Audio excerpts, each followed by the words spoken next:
5월 첫 거래일에 인사드립니다. 출발 증시와이드 최혜린입니다. 뉴욕 증시도 5월을 마무리 지었더군요. 주간 기준으로는 2주 연속 내림세를 보였다고 하는데 주식을 팔고 떠나라라는 격언이 생길 정도로 주식시장에 있어서 비수기였던 5월에 그러나 월간 단위로 뉴욕 증시 3대 지수 모두 2% 내지 3% 중후반 괜찮은 수익률을 보여주었던 것으로 집계가 나오고 있습니다. 하지만 그 마지막 2주는 조금 흔들렸다는 사실 잊지 마시고요. 주말 앞두고 뉴욕 증시 5월 마무리를 어떻게 했을까요? 마감가부터 함께 체크해보도록 하겠습니다. 5월의 마지막 거래일 뉴욕 증시는 지표 혼조로 인해 3대 지수가 모두 1% 넘는 제법 큰 폭의 하락세를 보이며 2주 연속 하락했습니다. 미국의 소비지표 부진과 유럽 실업률 사상 최고 경신이 악재였습니다. 미국 경제 70%를 차지하는 소비는 예상 밖의 하락세를 띠며 부진했습니다.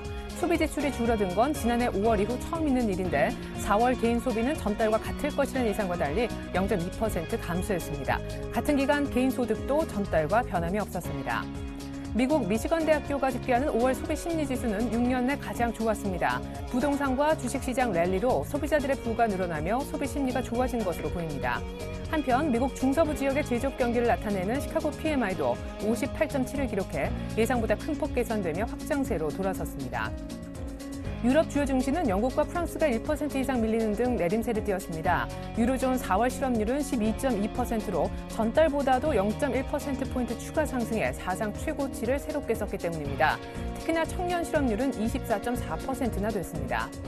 한편 지난달 중국의 제조업 PMI는 50.8로 예상외로 소폭 반등했습니다. 4월 50.6은 물론 전문가들의 예상치 50도 상회했는데 이로써 중국의 제조업 경기는 8개월 연속 확장 국면을 이어가게 됐습니다. 네, 주말 지표는 좀 혼조 양상이었고 무엇보다 유럽 쪽의 실업률이 사상 최악이었다. 이렇게 기억하시면 좋겠습니다. 2000선 계속 지키며 5월장 마무리 지었던 우리장 잠시 후면 출발하는데요. 저희가 준비한 소식 먼저 보여드립니다.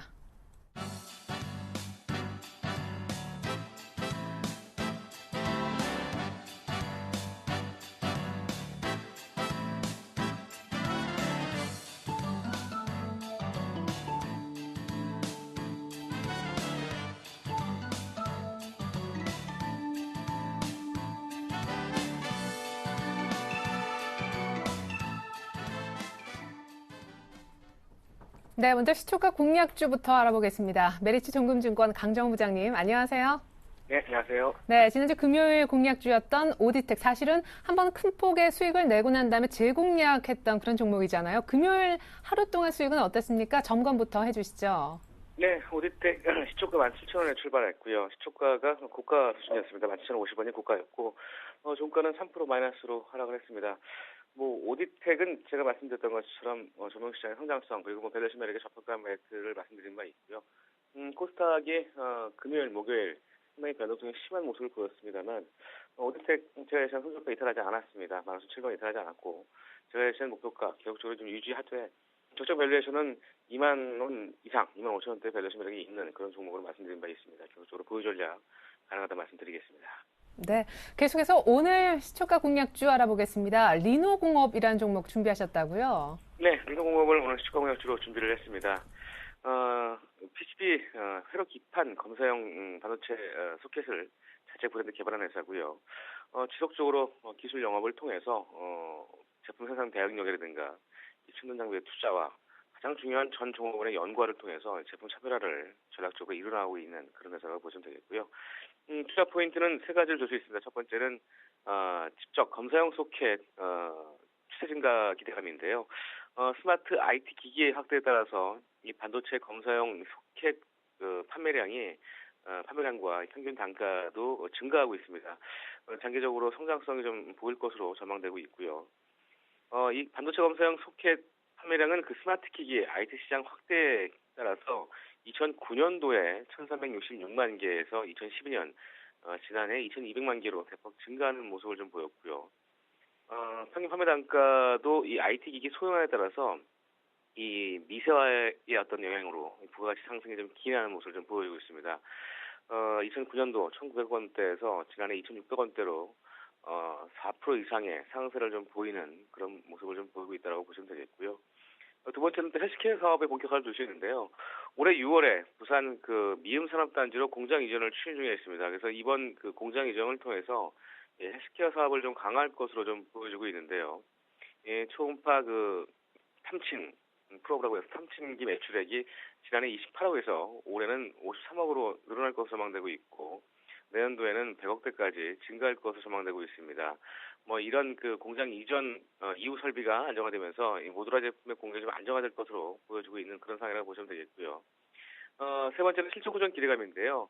올해 실적 매출은 861억, 영업이익은 310억, 순이익은 270억대를 전망하고 있습니다. 지난해 대비해서 10% 이상 증가할 것으로 전망을 하고 있는 상황이고, 올해 예상 EPS가 3,418원입니다.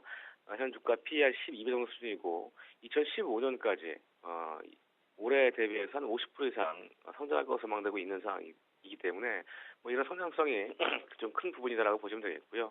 헬스케어 사업의 모듈화 생산 체제가 이제 구축될 계획이 있기 때문에 과거 이제 5년 평균 밸류에이션 적용 대비해서 5년 평균 PER 한 9.9배 정도 되는데 이제는 헬스케어 모듈화 사업 본격화도 좀 추진되고 있는 상황이기 때문에 이제는 바이오 헬스케어 업종에서도 프리미엄을 좀 받을 수 있는 그런 부분이라고 보시면 되겠습니다. 그래서 이런 프리미엄을 좀 감안하더라도 PER 15배 정도를 적용하면 올 시적 기준 한 5만 원대 이상의 밸류에이션 매력이 있는 그런 종목으로 이런 부분을 준비했고요. 역시 이런 부분들을 투자 포인트로 제시하도록 하겠습니다. 네, 투자 포인트 들어봤습니다. 리노공업 끝으로 가격 설명도 들어볼게요. 네, 매수가에서 추가고요. 목가는 46,000원과 47,000원대를 제시해드리겠고요. 손절가는 41,000원 하이시에 순으로 들어가시기 바라겠습니다. 네, 최근에 무상증자 얘기도 들려줬었는데 리노공업이 오늘 시초가 공략주였습니다. 강정 부장님 말씀 감사합니다. 네, 고맙습니다.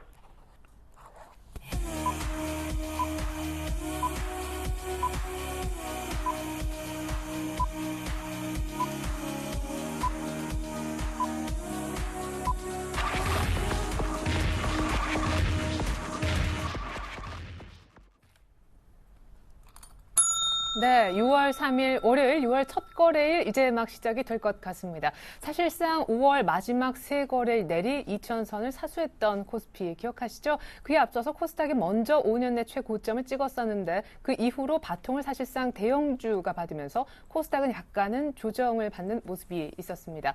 자, 과연 6월 달에는 코스피가 얼마나 더 갈까도 관심사고요. 그렇다면 코스피 중심의 대형주 중심의 포트를 경기 민감 위주로 꾸려가는 것이 좋을지 코스닥은 여기가 끝인지 많은 것이 궁금하실 줄 압니다. 자, 일단 주말 나온 여러 가지 글로벌리 지표들은 조금 혼조 양상을 띄었었는데요. 먼저 6월 첫 거래일 첫 단추를 어떻게 꿰고 있는지 출발 상황부터 분석을 듣겠습니다. 두 분의 전문가 모셔봤는데요. 골든이글 투자자문 정태근 팀장님과 유스탁의 유창희 대표님 만나보겠습니다. 안녕하세요. 네, 반갑습니다. 네. 자, 먼저 2,000을 3일 내리 지켰던 코스피의 6월 첫 거래일 출발 상황부터 정 팀장님 통해서 확인해 보죠. 네. 지난주 금요일 날 장 후반 쪽에서 미국 증시가 조금 낙폭을 좀 확대를 시켰습니다. 그 영향으로 인해서 오늘 우리나라 증시도 좀 하락 출발을 하지 않겠나 좀 예상이 되고 있는데요. 일단 선물 시장이 먼저 개장이 됐는데 선물 시장 같은 경우에 현재 0.4% 정도 하락 출발을 하고 있습니다. 그래서 코스피도 마찬가지로 0.4% 정도 현재 하락 출발을 하지 않겠나 생각을 하고 있습니다. 그렇다면 지난주 계속해서 지켜졌던 2000포인트가 깨지게 되면서 출발을 하지 않겠나 생각을 하고 있는데 지금 막 코스피 장도 출발했습니다. 1993포인트에 현재 출발을 하고 있습니다. 자, 그렇다면 2010포인트가 작년 9월 달부터 계속해서 저항이 되고 있는 구간인데 그렇다면 중기적인 어떤 저항대로 작용을 하게 되면서 다시 한번 기술적으로 하락 전환을 하지 않겠나 조금 걱정이 되고 있는데요. 지난주 금요일 날 외국인의 수급이 어쨌든 매수 쪽으로 돌아섰었기 때문에 이번 주도 마찬가지로 두고 매수 쪽으로 돌아서는지를 한번 기대를 해봐도 되지 어떤 여부를 한번 체크를 해봐야 되는 것이 아닌가 좀 생각이 되고 있습니다. 어쨌든 하락 출발을 하게 되면서 어느 정도 선방을 할 것인가 아니면 여기서 기술적으로 무너질 것인가 그 부분을 조금 체크를 하시는 게 좋을 것 같습니다. 자, 연결해서 수급도 한번 살펴보도록 할게요. 자, 지난주 금요일 날 2000포인트를 지켜주었던 흐름이 나오면서 외국인의 수급이 호전이 됐었다고 말씀을 드렸는데요. 지난주 금요일 같은 경우 외국인은 1869억 정도 매수를 하게 되면서 매수 위를 보였고요. 마찬가지로 선물 쪽에서도 1674계약 정도 매수, 그러니까 즉 매도 성산을 보이게 되면서 시장의 상승 유지를 했었습니다. 그래서 이런 그 외국인의 최근의 매수 흐름이 이번 주도 지속이 될 것인가 여부에 따라서 다시 한번 2010포인트 돌파 어떤 흐름이 돌파에 대한 어떤 시도가 나올 것으로 예상이 되고 있는데요.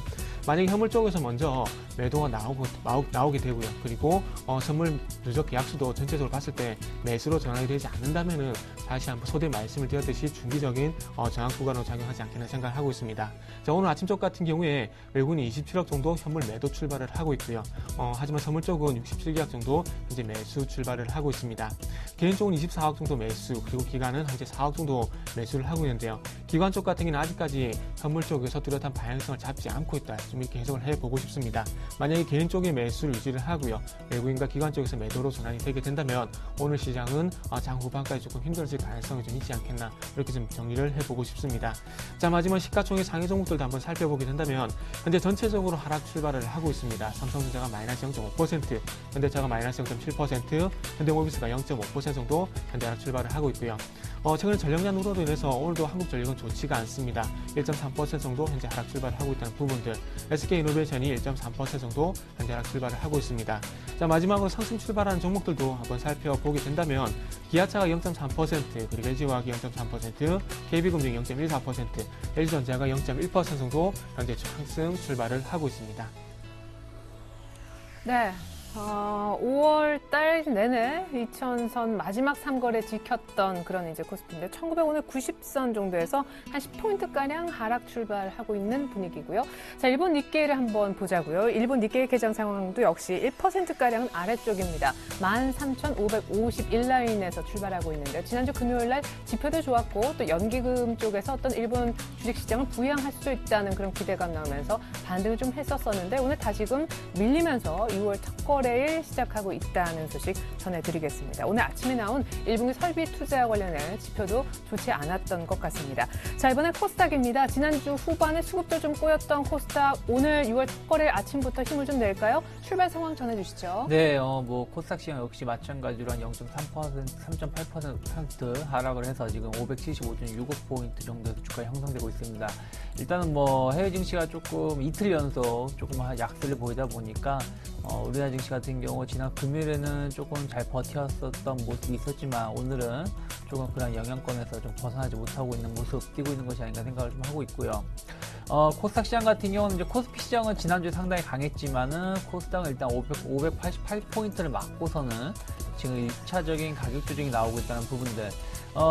지난 5월 초죠. 5월 초에도 570에서 580포인트대까지 가고 나서 한 20포인트 가까운 조정이 한 번에 나왔었죠. 가격 조정이 나오고 나서 상승을 보여줬었는데 이번에도 그러한 모습의 연장선이 아닐까라는 생각을 좀 하고 있습니다. 그렇기 때문에 아직까지는 이걸 가지고 좀 너무 비관적으로 보기보다는 좀 긍정적으로 좀 바라보셨으면 좋겠고요. 그래서 여전히 조금 코스닥 시장 밀리면 좀 매수 관점은 긍정적으로 볼 수 있다고 생각이 들어요. 다만 우리가 차트적으로 본다라면은 이거를 이제 어거지로 이제 갖다 붙이자면은 일단 상승 쐐기형은 지금 발생을 하고 있다는 부분들. 그렇기 때문에 만약에 570포인트 정도를 잡아드릴게요. 570포인트나 최대 한 568포인트 정도가 지켜지지 못한다라면은 이 상승 쐐기형이 발생을 한 것으로 봐야 되고, 그렇게 되면은 한 560포인트 초반까지도 조정은 나올 수 있다라는 거. 그렇다면 오늘 내일이 중요한 변수가 될 수 있다라는 거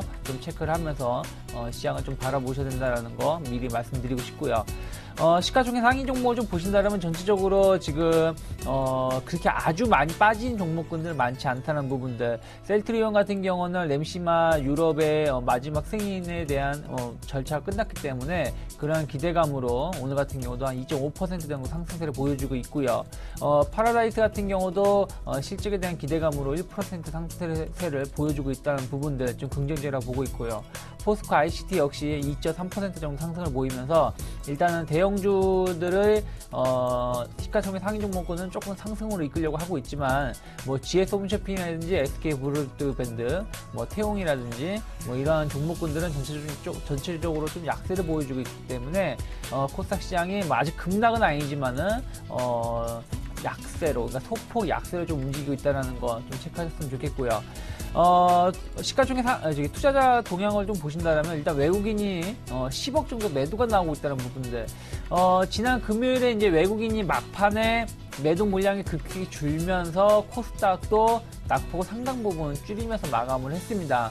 하지만 일단은 지난 목요일부터 외국인이 강하게 매수가 들어왔던 부분들이 약간 일부 매도 물량이 출회되고 있다는 부분들. 그러면서 동시에 외국인이 매도가 나올 때 기관 투자자가 좀 잡아줘야 되는데 오히려 기관 투자자들은 그것보다 더 많은 금액을 매도를 하고 있다. 몇 번 말씀드리지만 기관의 배신이 지금 계속 나오고 있기 때문에 일단 오늘 같은 경우 외국인의 수급이 다시 돌아올 수 있는지 아니면은 기관의 매도가 좀 완화될 수 있는지 여부를 좀 체크를 하면서 시장을 바라보셔야 되지 않을까 생각을 하고 있습니다. 네, 이제는 외환시장 개장 분위기 알아보겠습니다. KB 외환 선물로 가보죠. 정경팔 팀장님 안녕하세요. 네, 안녕하십니까? 네, 봐야 될 변수들이 굉장히 많이 있는 것 같습니다.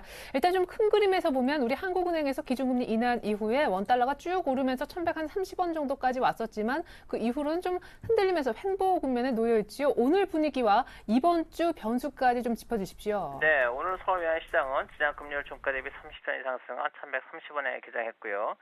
개장 이후에는 개장가를 전후한 움직임을 보이면서 이 시간 현재 1129원 90전에 거래가 되고 있습니다. 달러원은 오늘까지 최근 들어서 1130원대에서 네 번째 거래가 이루어지고 있는데요.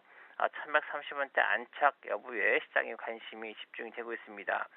5월 초부터 시장 흐름을 주도하고 있는 것은 다 아시는 바와 같이 미 경제지표 호조에 따른 미 연준의 양적 완화 축소 가능성인데요. 이에 대해서 최근까지 시장이 보여주었던 패턴은 달러와 증시의 동반 강세였습니다. 즉 외환시장에서는 미 연준의 양적 완화 축소 가능성을 크게 보는 가운데 미 연준의 통화 정책이 다른 나라 중앙은행들의 그것과 대비되고 있다는 점이 달러화를 주요 상대 통화 대비 강세로 이끌었고요. 반면 증시를 비롯한 위험자산 시장에서는 미 연준의 정책 목표 가운데 하나인 물가 지수가 하락 추세라는 점을 주목을 하고 있었고요. 이 때문에 미 연준의 양적 완화 축소 가능성을 인정하면서도 그 속도가 시장에 영향을 주지 않을 정도로 완만할 것으로 전망을 했습니다. 그러나 지난 주말에 나타난 시장의 반응은 위험 자산 시장 역시 양적 완화 축소에 대한 우려가 점점 커지고 있다는 것을 말해주고 있습니다. 지난 주말 발표된 미국의 경제 지표를 보게 되면요.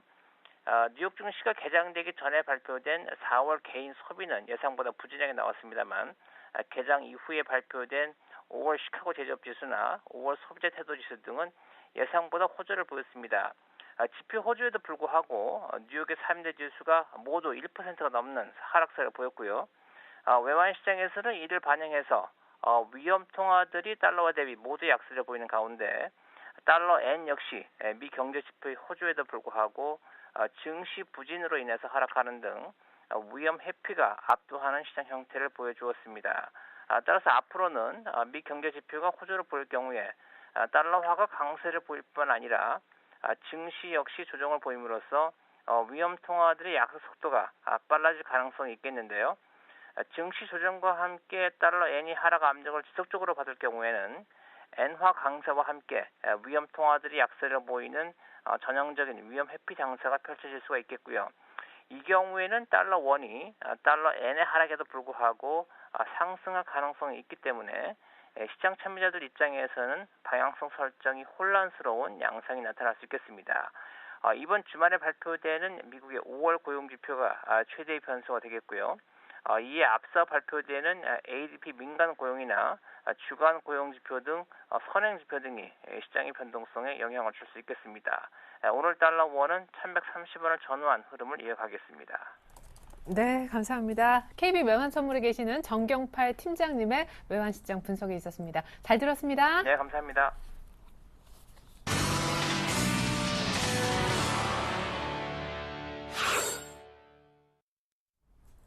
네.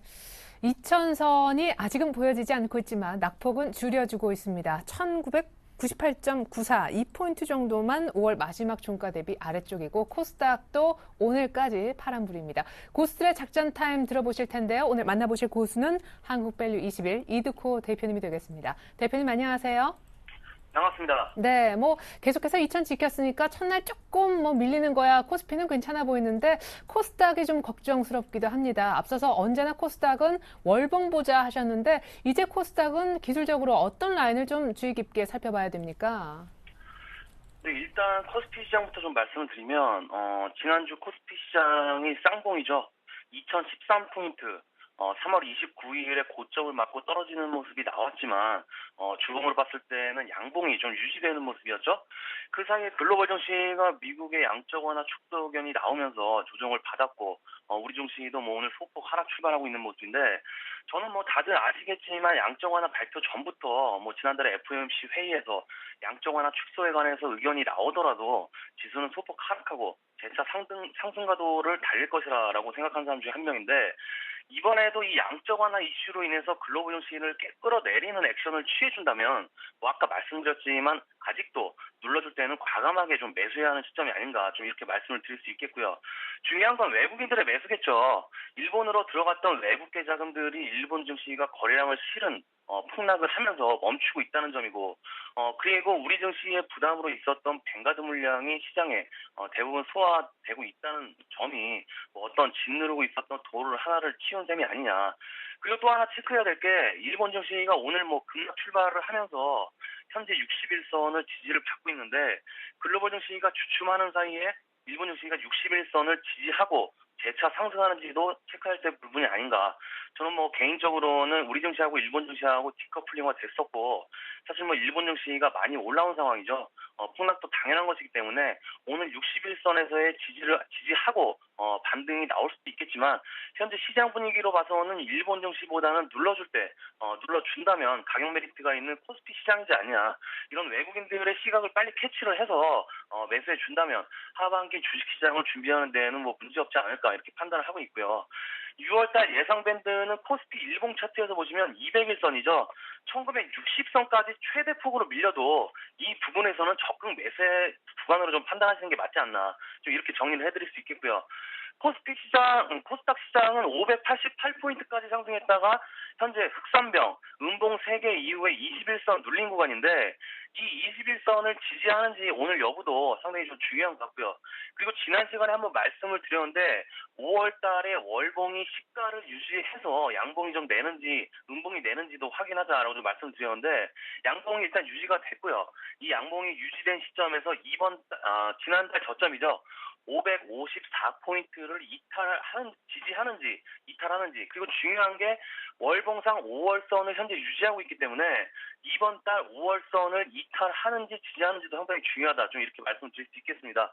그래서 뭐 이번 주에 미국과 중국에서 발표되는 중요한 경제 지표들 일정들이 좀 몇 가지 있죠. 미국의 5월 ISM 제조업 지수와 고용 보고서 그리고 오늘 한 10시경에 발표되는 중국의 PMI 지수까지 각자 한 번씩 체크하시면서 양시장 대응하시면 되겠고요. 오늘도 두 종목 정도를 들고 나왔는데 일단 지난 시간에 추천주 신일산업을 좀 이야기를 빼놓을 수가 없겠죠. 지난주 금요일에 눌러줄 때 좀 매수하자라고 좀 말씀을 드렸는데 지난주 수요일하고 금요일에 이 시간에 6월장 증권사 전망으로 좀 방송이 대체가 되면서 좀 말씀 못 드린 부분이 있는데 일단 40% 정도 수익률이 좀 나왔죠. 여린 수혜주로 블랙아웃 관련주 옴니 시스템하고 신일산업 둘 중에 하나는 고민을 좀 많이 했었는데 옴니 시스템도 상당히 좀 많이 급등을 했고요. 신일산업도 당장은 좀 좋은 수익이 좀 나왔는데 일단 지난주 금요일에 상한가까지 갔지만 안착하지 못하는 밀리는 모습이 좀 나왔기 때문에 신일산업은 오늘 오를 때 패대기 치고 수익 실현하는 전략으로 좀 말씀을 드리겠고요. 매수하신 분들 축하드리겠습니다. 자, 오늘도 두 종목을 들고 나왔는데요. 첫 번째 종목은 대한광통신입니다. 이 대한광통신은 그동안에 우여곡절이 좀 많았던 종목이죠.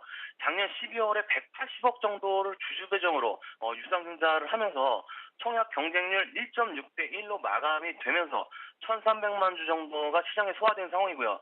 실적은 안 좋습니다. 작년에도 적자, 이번 연도에도 적자 지속인데 제가 주목하고 있는 점이 기술적 흐름입니다. 일단 이 종목은 중장기적 관점보다는 단기적으로 공략하시라 좀 말씀을 먼저 드리겠고요. 현재 차트의 흐름을 좀 보시면 그동안에 저항으로 작용됐던 장기 이평선들이죠. 61선과 121선이 우하향이 되면서 현재 저항이 지지로 좀 바뀐 모습이고요. 1230원과 1160원의 쌍바닥을 찍고 상승한 모습인데 일단 이 종목은 기본적으로 5일선 공략을 좀 말씀을 먼저 드리겠고요. 5월 말부터 양음량 패턴이 지속적으로 좀 나아지고 있기 때문에 이번에도 양음량 패턴으로 눌러줄 때 매수하는 전략을 좀 말씀을 드릴 수 있겠고요. 다음 종목은 주성 엔지니어링입니다.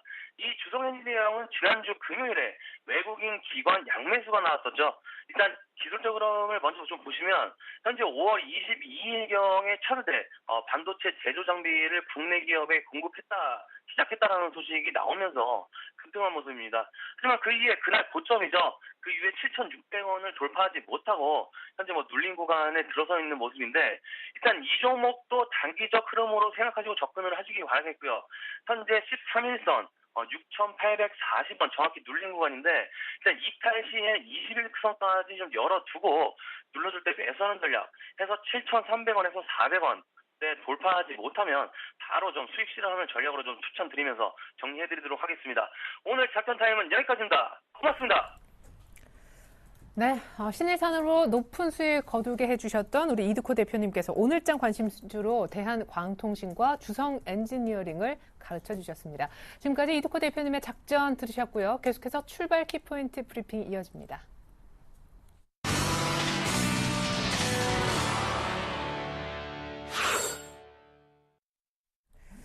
네, 코스닥이 플러스로 전환했습니다. 정말 오래간만에 보는 오늘 빨간색인데 578선 정도까지 올라왔습니다. 외국인들이 일단 먼저 매수 쪽으로 방향을 틀어줬습니다. 자, 오늘 폭락하고 있는 STX 그룹주부터 분석을 들어볼까 하는데요.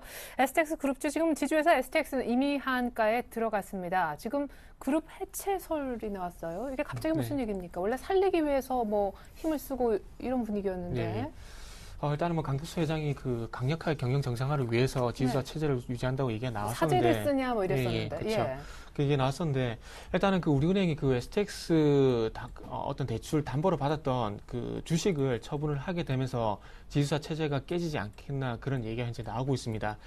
일단은 STX 담보 주식 653만 주, 그러니까 지분이 한 10% 정도 되는데요. 이 지분을 처분하겠다고 현재 통보를 하고 있습니다. 그래서 이 지분을 지금 현재 어떻게 될까요? STX 그룹에서 이 지분을 매수를 하고 그리고 유지가 돼야지 지주사 체제가 유지가 되게 되면서 아무래도 지분율에 대한 어떤 경영권 경영권 정상화 그리고 경영권 침범에 대한 어떤 방어 역할을 할 수 있는데 이 지분이 풀리게 되면서 이런 지주사 체제가 결론적으로 깨질 것이라는 그런 우려감 때문에 아무래도 좀 많이 흔들리는 것 같습니다. 근데 어쨌든 오늘 그 채권단에서 지분을 처분한다는 얘기가 나오고 있는데 어쨌든 결론적으로 봤을 때 STX 그룹은 유동성에 대한 우려감이 유동성 우려감에 대한 부분 얘기들이 그 우려감들이 해소가 되지 않는 이상 절대 접근하셔야 될 어떤 종목은 아니라는 부분들을 좀 말씀 한번 드려보고 싶어요. 자, 1차적으로는 어쨌든 STX 그룹이 조선업황이 안 좋아지게 되면서 어떤 각 그 계열사들의 어떤 처분에 나서게 되면서 상당히 안 좋아진 부분은 있습니다. 근데 이 부분이 어떤 2차적인 문제라고 할 수 있는 부분이 있고요. 그리고 1차적으로 봤을 때는 어쨌든 그룹 내에서 어떤 리스크 이런 부분들을 해소를 해야 된다는 겁니다. 근데 그 그룹 내의 리스크가 어떤 부분이냐면 방금 우리은행 지분 처분에 대한 얘기가 나왔듯이 유동성에 관한 우려감들이 해소가 1차적으로 먼저 돼야 된다는 겁니다. 자, 이 유동성. 그러니까 지금 현재 STX 그룹 같은 경우에 각 은행권에 잡혀있는 지금 현재 그 부채가 한 13조 정도 됩니다. 근데 지금 현재 그 계열사를 처분하게 되면서 그리고 지금 현재 지분을 처분하지 않은 조건으로 이제 잡아놓는 그 금액이 한 5조 정도 돼요. 근데 이 5조 정도라고 하더라도 13조에 비하면 한 절반 수준도 안 되고 있는 부분이죠. 그렇기 때문에 이 13조라는 어떤 유동성 문제가 해결되지 않는 이상 STX 그룹주는 절대 올라갈 이유가 없다는 겁니다. 근데 이 13조를 근거니 현재 잡아내려고 하는 상황 속에서 지분이 시장이 풀려버리면 어떻게 되겠습니까? 당연히 어떤 그 지분 어떤 물량이 시장이 풀리게 되면서 이 물량을 누가 받아갈 것인가 그러면서 시대의 그 STX 그룹주에 대한 어떤 뭐라 해야 될까요? 리스크, 그러니까 주식에 대한 리스크, 이 물량들이 누가 받을 것인가에 대한 어떤 문제들이 시장에 당연히 부각이 될 수밖에 없다는 겁니다. 유동성 문제가 해결되지 않은 상황 속에서 이런 지분까지 시장이 풀려버리게 된다면은 당연히 이런 작은 악재라고 좀 봐야 될지 모르겠지만 이런 악재도 크게 흔들 수밖에 없다는 부분이 될 수가 있겠죠. 그래서 어쨌든 STX 그룹주는 지금은 절대 접근하실 이유가 없고요. 아무리 싸다고 하더라도 유동성 문제, 다시 한번 강조를 드리지만 유동성 문제가 해소가 되기 전까지는 절대 접근하지 마시라. 그리고 우리은행이 지금 현재 팔겠다고 내놓은 어떤 10% 지분을 강덕수 회장이 받아갈 것인가 그 부분도 한번 좀 체크를 해보시는 게 좀 좋을 것 같습니다. 네, 갖고 계신 분들은 그러면 지금 계속 신저가라서 이때는 팔면 손해야 하면서 쥐고 계셨는데 오늘 사실 신저가를 또 경신하는. 일단 조금 걱정이 되는 게 물론 저라도 팔기 힘들어요. 저라도 팔기 힘든데 제가 어떤 얘기를 드리고 싶냐면 대한해운이라는 종목 잘 아실 겁니다. 한때 2007년도에 상대 30몇만 원까지 갔었던 주 종목인데 지금 어떻게 됐습니까? 거의 종목에 지금 회생이 거의 힘들다는 그런 이제 얘기가 나오면서 거의 뭐 그룹 해체 얘기도 나오고 있고요. 그리고 현재 주가가 지금 5만 5천 정도 형성되고 있는데 이거 뭐 그 액면 분할했죠. 액면 분할하고 나서 이렇게 주가 흐름이 나오고 있는데 네. 어쨌든 정말 안 좋은 상황으로 계속해서 빠져나갈 수밖에 없다는 겁니다. 자, 보세요. 지금 화면을 지금 주가를 당겨보게 되면 최고가가 지금 현재 최고가 대비해서 지금 현재 상당히 주가가 낮아진 부분을 지금 알 수 있을 거예요. 지금 권리 배당락을 하고 감자를 하고 액면 분할을 하고 해도 지금 현재 계속해서 소위 말하는 예전에도 유창희 대표님께서 말씀하셨듯이 부도 차트 쪽으로 계속해서 가고 있다는 겁니다. 그래서 조금 아깝겠지만은 비중이 크다고 하더라도 이 부분은 어떤 결단이 조금 필요하지 않겠나 생각이 들어요. 지금 현재 유동성 문제 해결되지 않고 있고요. 그리고 업황이 지금 조선업황이 나아지고 있다는 그런 얘기가 나오지 않고 있는데 더 이상 주가가 빠질 수밖에 없다는 부분이 되지 않겠습니까? 그리고 유동성 문제 그리고 또 지나면 어떤 얘기가 나오겠습니까? 실적 얘기 나오겠죠. 네. 그러면서 어떻게 돼서 주가가 더 하락할 수밖에 없는 여건이 될 수밖에 없다는 거예요. 여러 가지 말씀을 좀 많이 드리고 있는데 결론적으로 말씀드리고 싶은 부분은 전체적으로 해결이 되지 않는지, 그러니까 정상화가 될 것이라는 그런 얘기가 나오지 않는 이상 주가는 더 이상 더 추가적으로 하락할 수밖에 없다는 얘기가 나올 수밖에 없어요. 지금 이렇게 가다가는 소위 말하는 부도 차트 쪽으로 갈 수밖에 없기 때문에 조금 결단이 필요한 그런 부분들을 좀 말씀드리는 게 좀 현실적인 좀 대답이 될 수 있을 것 같아요. 네. 자, 시간 관계상 코스닥에 있는 특징 좀 먼저 보고 다시 거래소로 돌아오는 거 어떨까 싶습니다. 최근에 뭐 가장 핫한 테마 하면은 전력난 관련해서 스마트 그리드가 될 텐데요. 오늘 또 뭐 관심 경보 발령 뭐 얘기도 있더라고. 옴니 시스템이 지난주에만 50%가 뛰었더라고요. 네, 스마트 그리드 관련해서 뭐 시장 자체가 뭐 계속 이슈를 받고 있는데 뭐 어쨌든 뭐 정부가 원전 관리 잘못하는 바람에 뭐 지금 10월 달까지 전력 수요가 뭐 급격히 모자른 상황이 놓여 있죠. 오늘 같은 경우도 주의 단계에 갈 수 있다고 얘기가 나오는데 뭐 6월 달 넘어가면서부터 거의 뭐 평균 30도 가까운 낮 온도가 기록이 경신되고 있기 때문에 뭐 이들 종목군들의 주목은 계속 받을 수 있다는 부분들 좀 지켜보셨으면 좋겠는데, 다만 이제 제가 걱정되는 부분들은 지금 테마에 묶여가지고 올라가고 있다는 부분들, 이들 기업이 급격히 실적이 좋아졌느냐, 그건 아니라는 것이죠. 그렇다면은 뭐 올해 테마주 많았죠. 뭐 김종인 테마주, 뭐 백신주, 뭐 등등 뭐 작년에도 뭐 안철수, 박근혜 등등 테마주가 많았지만 결국엔 그들 종목군들이 올라간 다음에는 대부분 다시 제자리로 왔다는 거죠. 북한 핵실험 했을 때도 방산주도 그렇게 잘 가다가도 결국엔 다시 제자리로 왔다는 부분들.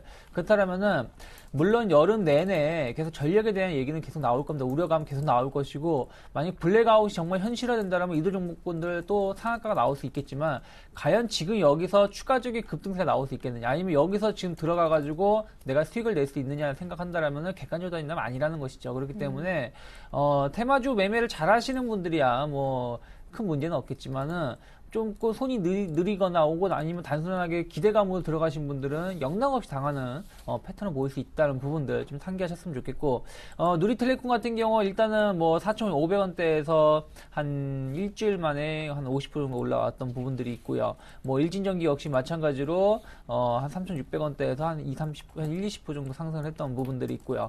다만 이제 스마트 그리드 관련해서는 조금 저는 솔직히 말씀드리면 그렇게 좋게 보진 않아요. 왜냐면 아까도 말씀드렸다시피 실적이 그게 개선되는 거 아니니까요. 대신에 최근에 보신다면 2차전지 쪽으로 해가지고 약간 테마가 같이 묶여서 가려고 하는 모습을 띠고 있는데, 이들 쪽으로는 좀 개인적으로 좀 좋게 보고 있다는 부분들, 앞으로는 계속해서 2차전지에 대해서는 뭐 긍정적으로 좀 모양을 보일 수 있기 때문에, 뭐 그렇다면 삼화 콘덴서라든지 아니면 뭐 LG화학 아니면은 뭐 삼성 SDI 같은 경우가 그런 영향에 놓여 있다고 볼 수 있겠고요. 또 삼화그룹 자체가 또 2차 전지 관련해서도 좀 강세를 좀 띄울 수 있기 때문에 삼화전기 같은 경우는 오늘 좀 강세를 띄고 있죠. 그렇다면은 2차 전지 관련해서는 좀 관심 있게 볼 필요도 있다는 부분들, 또 뭐 아트렉스, BX 같은 종목군들도 이와 관련된 종목군들이 있기 때문에 뭐 세방전지 등 2차 전지 관련해서 좀 관심 있게 보고, 스마트 그리드는 일단 단기로 접근하시고, 단기로도 힘드신 분들은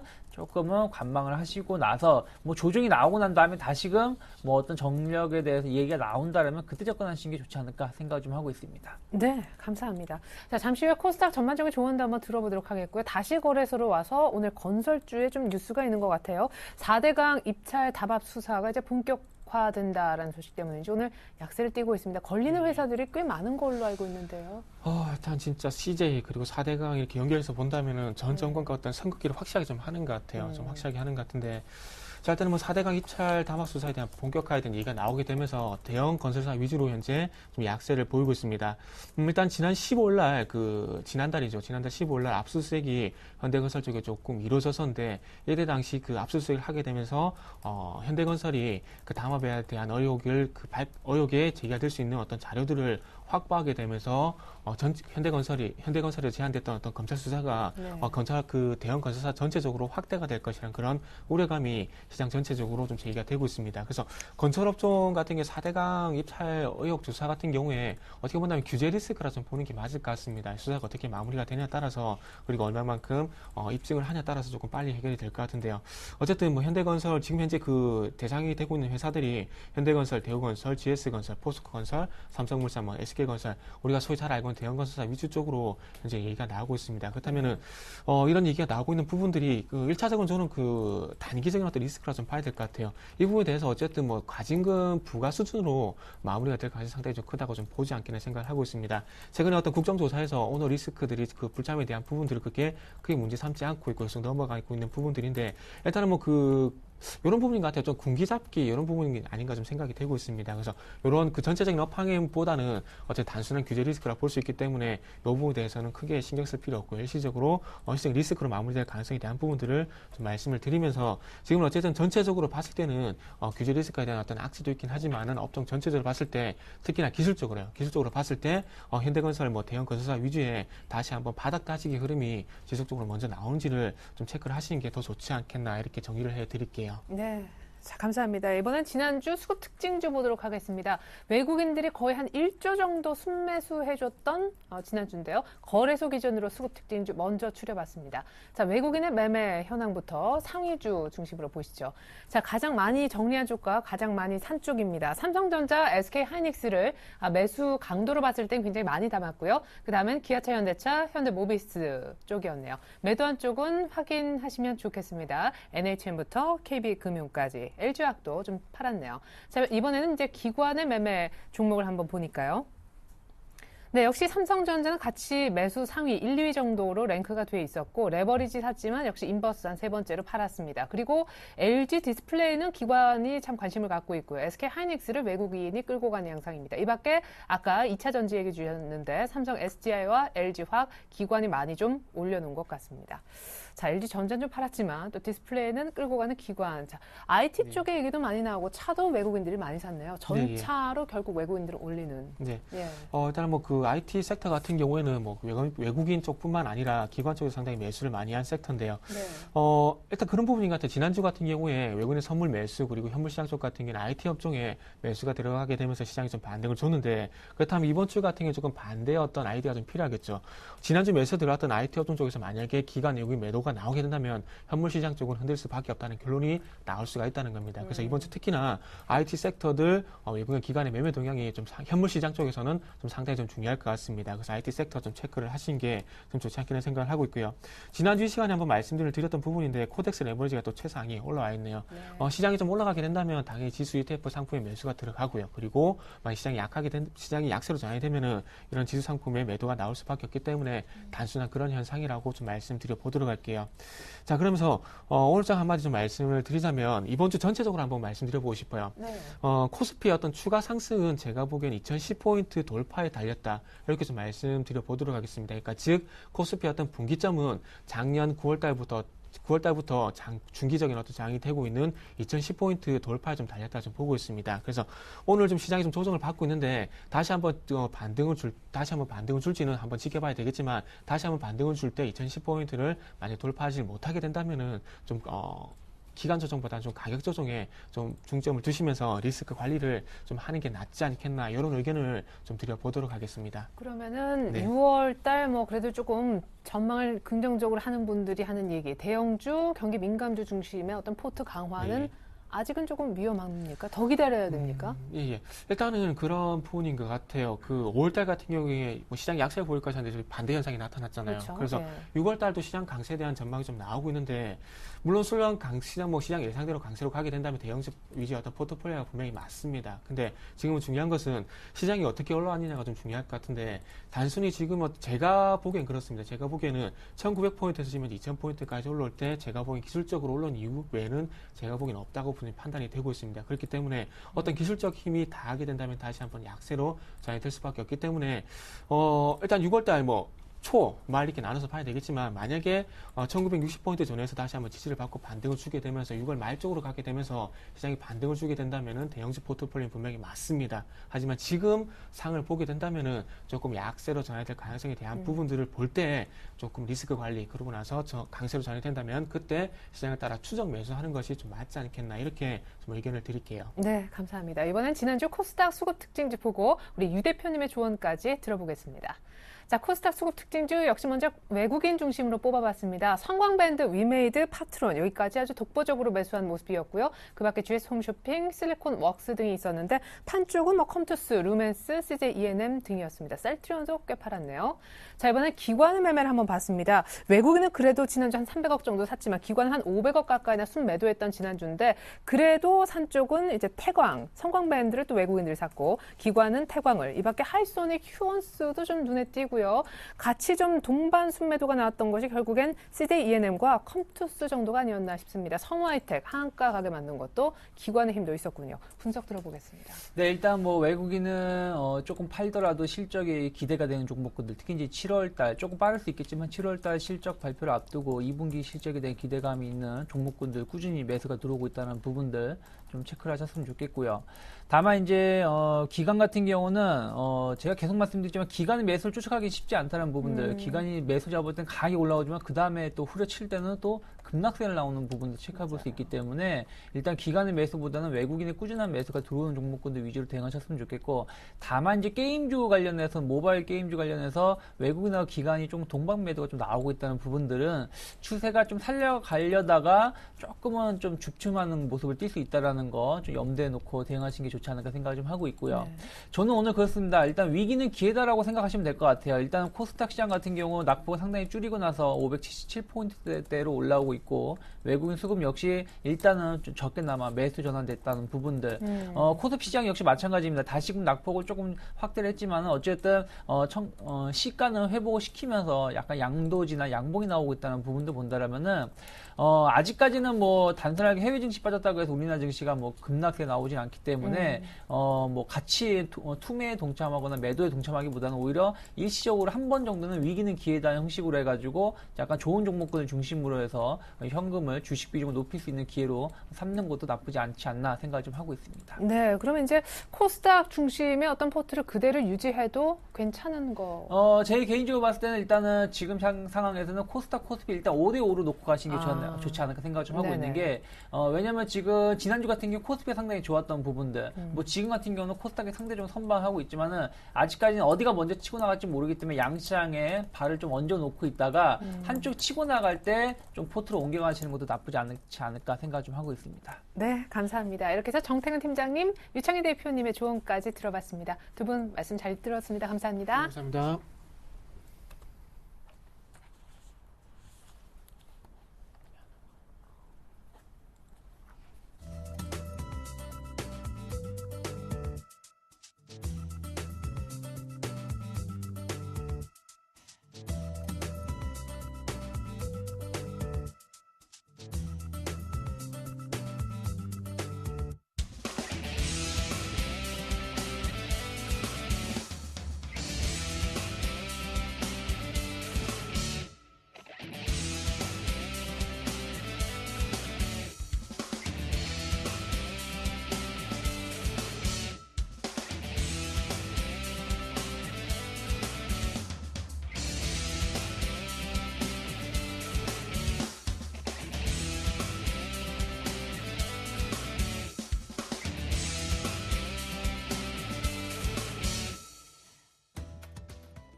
안녕하세요. 주식승천 AS센터 김혜영입니다.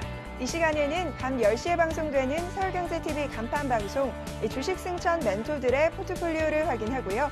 관심주와 공약주 AS 하는 시간도 가져봅니다. 매일 밤 10시에 방송되는 주식승천에서는 매주 월요일에서 목요일까지는 멘토들의 포트가 운영이 되고요. 금요일에는 종목 상담도 함께 진행되고 있다고 합니다. 자, 먼저 오늘은 특별히 이 8명의 멘토들의 포트폴리오부터 점검하는 시간 가져보겠습니다. 자, 먼저 김용준 멘토의 포트폴리오부터 확인합니다.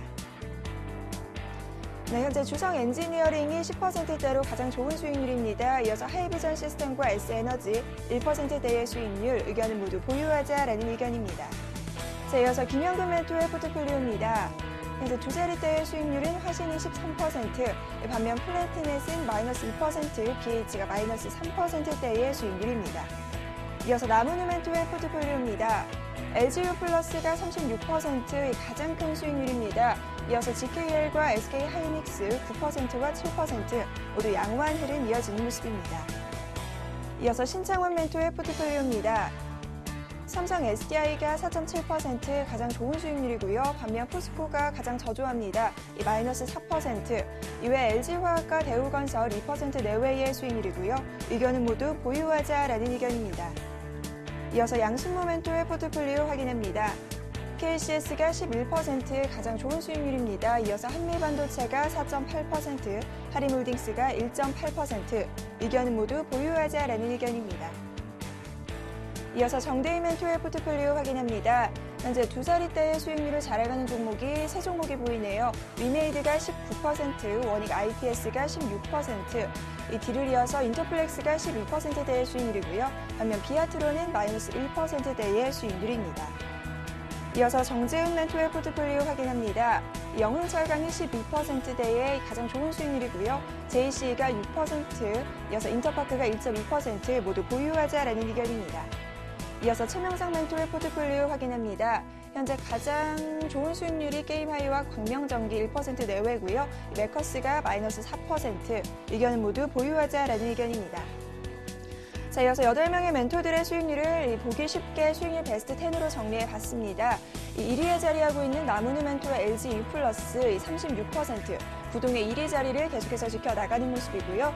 2위와 3위에 자리하고 있는 정대희 멘토의 위메이드와 원익 IPS 19%와 16%대의 수익률입니다. 이어서 김영근 멘토의 화신이 13%, 정대희 멘토의 인터플렉스가 12%대입니다. 자, 이어서 영흥철강이 6위에 자리하고 있네요. 12%, 이어서 KCS가 11%, 김용준 멘토의 주성 엔지니어링이 10%대로 현재 수익률이 나타나고 있습니다. 네, 이렇게 해서 수익률 베스트 10을 살펴봤는데요. 그렇다면 1위에 자리하고 있는 나무누 멘토의 LGU 플러스에 관한 이야기 오늘은 살펴보겠습니다. 멘토님 안녕하세요. 네, 안녕하십니까. 네, LGU 플러스가 이 두 자리대 아주 양호한 수익률입니다. 이 부분에 관해서 이 향후 대응 전략 살펴주시죠. 네, 알겠습니다.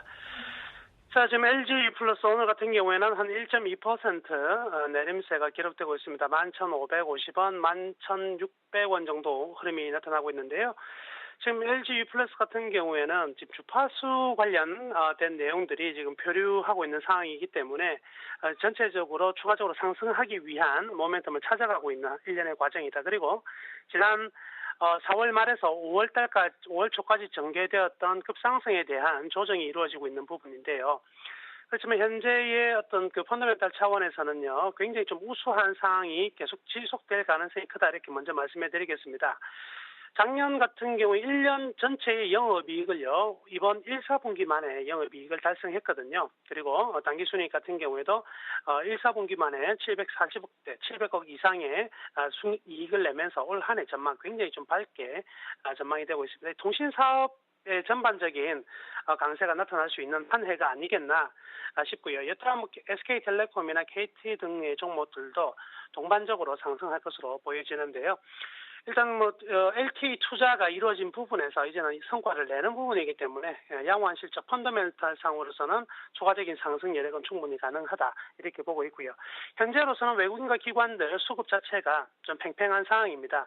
특별한 흐름이 나오지 않고 있는 상황이기 때문에 일정 부분 현 지점에서 이번 주에서 다음 주 형태의 하나의 변곡점이 생길 것 같은데요. 그 변곡점에 따라서 이제 신규 매수를 할 것인지 아니면 이익 실현할 것인지를 결정하는 게 좋을 것 같고요.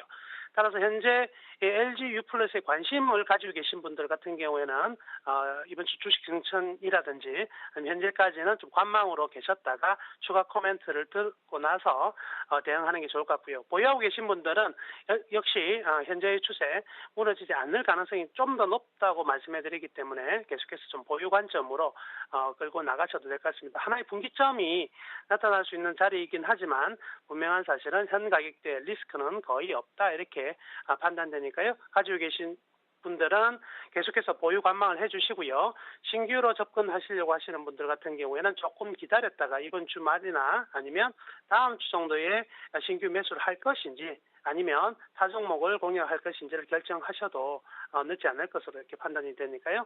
이에 맞춰서 투자를 하시기를 바라겠습니다. 네, 실적 펀더멘털 차원에서 추가적인 상승분이 나올 수 있는 LG U+, 다음 주쯤 변곡점을 살펴본 후에 추가적인 매수세에 들어가야 할지 살펴봐야 될 것 같다라는 말씀 살펴주셨습니다. 멘토님 오늘 말씀 감사합니다. 예, 감사합니다. 네, 저는 내일 이 시간 다시 찾아오겠습니다. 지금까지 주식승천 AS센터 김혜영이었습니다.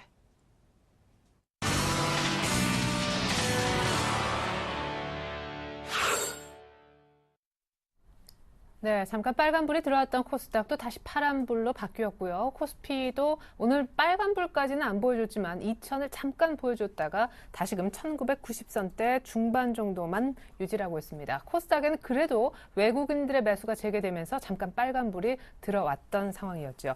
자, 이번엔 이어서 글로벌 이슈 속 숨겨진 의미 알아보겠습니다. IM투자증권 김동섭 이사님 연결해 보겠습니다. 안녕하세요. 네, 안녕하세요. 네, 이번 주 후반에 나올 미국의 고용지표 중요하다고들 얘기하는데 무엇보다 출구 전략 시기가 고용 개선 정도에 달려있기 때문이겠죠. 때문에 잘 나와도 걱정이라는 얘기 있어요.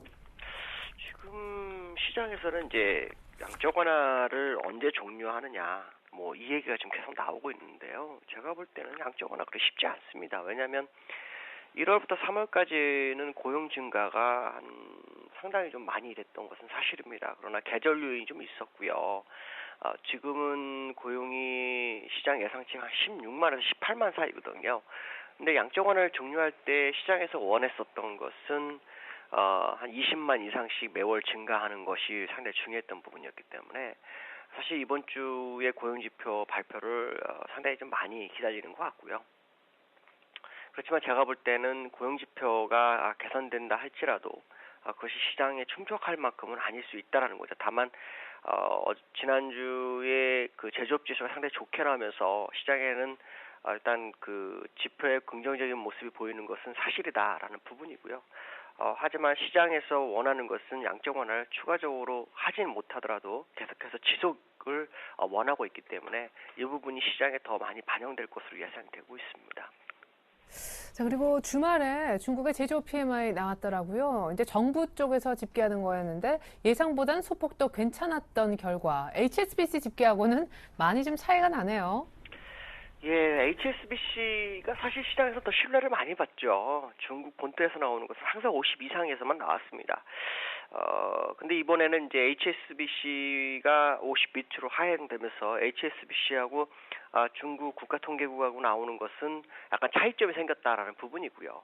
또 하나는 중국 그 국가통계국에서 나온 내용을 보면 신규 수출 주문이 좀 많이 줄었어요. 그래서 이 부분이 중국으로서는 상당히 부담이 되는 거고 수출이 줄어든다는 것을 나타내고 있기 때문에 아마도 경기 부양적인 기대심리가 상당히 좀 클 수 있는 그런 상황이고요. 다만 중국에서는 이제 부동산 거품 문제라든가 신용 팽창 확대가 좀 부담이 되고 있는 건 사실이지만 예를 들어서 부동산 거품 같은 경우에는 인구가 많기 때문에 당연히 부동산 소유에 대한 부분이 많이 생길 수밖에 없으니까 이거는 사실 의미가 없다고 판단하고 있고요. 다만 신용 팽창 부분인데 이 부분을 중국 정부에서 어떻게 진행하는지 좀 봐야 되겠는데요. 제가 볼 때는 그 경제 성장률이 만약에 더 낮아진다면 아마도 그 경기 부양책을 할 수밖에 없지 않을까라고 판단하고 있고요. 현재 중국에서 나올 수 있는 정책을 좀 확인해 볼 필요성이 있는데 내수를 진작하고자 하는 그 중국의 의지가 얼마나 더 반영되는지가 시장에 상당히 중요한 관건이 아닐까 이렇게 판단하고 있습니다. 네. 자, 이런 가운데 지금 일본은 또다시 변동폭을 키우면서 니케이가 또 2% 정도 넘게 하락합니다. 61선까지 내려와서 사실상 5월 달에 오른 것이 거의 없게 된 상황인데 반사익 누리고 이제 잘 가는 우리 증시도 6월 달을 맞게 됐습니다. 간단하지만 6월 증시 전망 어떻게 하시는지 궁금합니다. 대형주 중심으로 그냥 포트 꾸려가면 되는지요? 오늘장 조언 끝으로 들어보겠습니다. 제가 볼 때는 대형주 위주로 좀 시장을 전략을 짜는 게 맞다고 판단하고 있고요. 네. 지금 이번 주는 우리나라한테는 상당히 중요한 한 주가 될 것 같습니다. 왜냐하면 이 일본이 엔달러가 지금 100엔이 붕괴 일보 직전이거든요. 중요한 것은 미국 의회에서 이번에 TPP 환태평양 경제 동반자 협정을 하는 과정 속에서 의회 의원들 중에 하원 의원이 한 200명 정도가 이번 그 TPP에 해당되는 11개국에 대해서 환율 조작을 못하게끔 하자라는 것을 서한을 만들어서 지금 미 정부에 보낸 상태거든요. 이 얘기는 결국 엔화를 겨냥한 환율이 엔화와 위안화를 겨냥했다라고 보시면 될 것 같고요. 그로 인해서 일단 엔화는 추가적 약세할 수 있는 모멘텀을 잃어버린 것이다라고 판단해야 될 것 같고요. 미 정부가 여기서 어떻게 해결할지는 좀 봐야 되겠지만 현재 상황으로 본다면 엔화는 약세가 아닌 강세로 돌변할 수 있는 심리적 요소가 완성됐다라고 판단하기 때문에 만약에 엔화가 강세로 돌변한다면 우리나라한테는 일단 주식에 있어서만큼은 기회가 다가온 것이 아니냐라는 판단을 할 수 있고요. 제가 볼 때는 충분히 그 소지가 굉장히 크다라고 판단하기 때문에 일시적인 흔들림은 있을 수 있으나 결국 추세적으로 우리나라장은 상승 쪽에 무게가 실릴 확률이 굉장히 높다라고 보시면 정확하지 않을까 이렇게 판단하고 있습니다. 네, 그럼 이사님은 코스피 기준으로 가장 높은 밴드 6월달 어느 정도까지 예상하시는 거예요? 저는 6월달은 2,100을 넘을 거라고 판단하고 있고요. 현재 상태에서는 뭐 소폭 밀릴 수는 있겠지만 바로 밑에서 외국인 매수가 들어올 확률이 상당히 높기 때문에요. 2,100 정도까지는 바라봐도 상관없지 않을까 이렇게 판단하고 있습니다. 네, 6월 첫 거래일에 2,100 전망 또 해주셨습니다. 기분 갑자기 좋아지는데요. 김동섭 이사님 감사합니다. 네, 감사합니다. 네, 자 현재 코스피의 상황은요. 1990선대 초반까지 약간 다시 낙폭이 벌어지고 있고요. 코스닥도 아직은 파란불입니다. 전 잠시 후 2부로 다시 오겠습니다. 고맙습니다.